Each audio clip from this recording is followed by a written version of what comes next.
As Donald Trump warns that the Ukraine war could snowball into a wider conflict and even World War III, Vladimir Putin is quietly tightening his alliances and deepening key partnerships.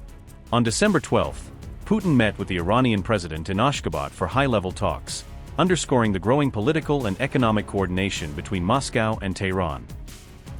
The talks were held on the sidelines of the International Forum for Peace and Trust in Turkmenistan, giving both leaders a multilateral backdrop for their bilateral agenda. Putin said that Russia-Iran relations are developing very positively despite Western sanctions, stressing that pressure has not derailed their cooperation.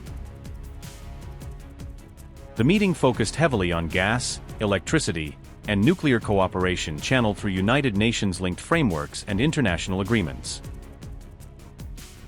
Putin highlighted ongoing joint work on Iran's Bushehr nuclear power plant and other key infrastructure projects that bind the two countries together. The Russian president also pushed for faster progress on the North-South Transport Corridor, a strategic route linking Russia to the Gulf and Indian Ocean through Iran. Russian officials noted that trade with Iran rose by about 13% last year and has already grown another 8% so far in 2025, according to Sputnik. Tehran and Moscow used the meeting to back stronger economic links overall and to expand their energy partnerships in oil, gas, and electricity. We have regular meetings. At the start of the year, we not only met but also signed very important, comprehensive agreements on our ongoing strategic partnership. At the beginning of our conversation, I would like to ask you to convey the best wishes for health and well-being to the leader, the spiritual leader of Iran, Mr. Khamenei. I would like to note that the relations between our countries are developing very positively. Last year, our trade turnover increased by 13%, and this year, in the first 3 quarters, it gained another 8%. We continue working on our major key large projects. This concerns Bushehr and developing infrastructure, including the North-South Corridor. We are discussing the possibility of cooperation in the field of gas and electricity. There is also significant work ongoing in agriculture.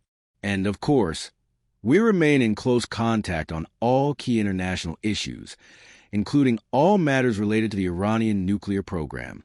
You know our position. We support Iran and the United Nations. Our foreign ministers are in constant contact with each other. I am very glad to have the opportunity to meet with you on the sidelines of today's events. I am very pleased to meet you again, and grateful for your stance in defending the policies of the Islamic Republic in international communities. Based on the strategic agreement that we have, we must operationalize the plans we've written. I need to tell you that we've taken steps for the Astra Road development, and up to about 100 kilometers, probably reaching up to 110 kilometers. We have acquired it, and by the end of this year, it will all be under our project's completion, no doubt. The Ashgabat Forum itself brought together leaders from Russia, Iran, Turkey, and Pakistan, reflecting a broader push for alternative regional groupings. Notably, Putin's talks in Turkmenistan came just one day after the Russian president held a phone call with Venezuela's Nicolas Maduro, signaling parallel outreach on another front.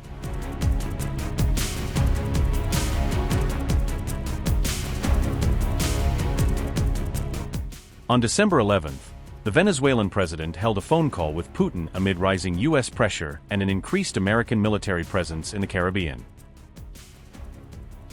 The Kremlin said that Putin expressed solidarity with Venezuela in the face of what it described as external pressure and hostile actions. During the call, Putin reaffirmed Russia's support for Maduro's government at a time when U.S. forces and assets are surging near Venezuelan waters. Putin and Maduro also agreed to push ahead with joint economic and energy projects, deepening ties in oil, gas, and investment. This conversation came after U.S. strikes on small vessels that Washington has labeled drug trafficking boats operating in the region. Maduro has denied those accusations and framed the maritime raids as a cover for renewed regime change pressure and U.S. interference in Venezuela's affairs.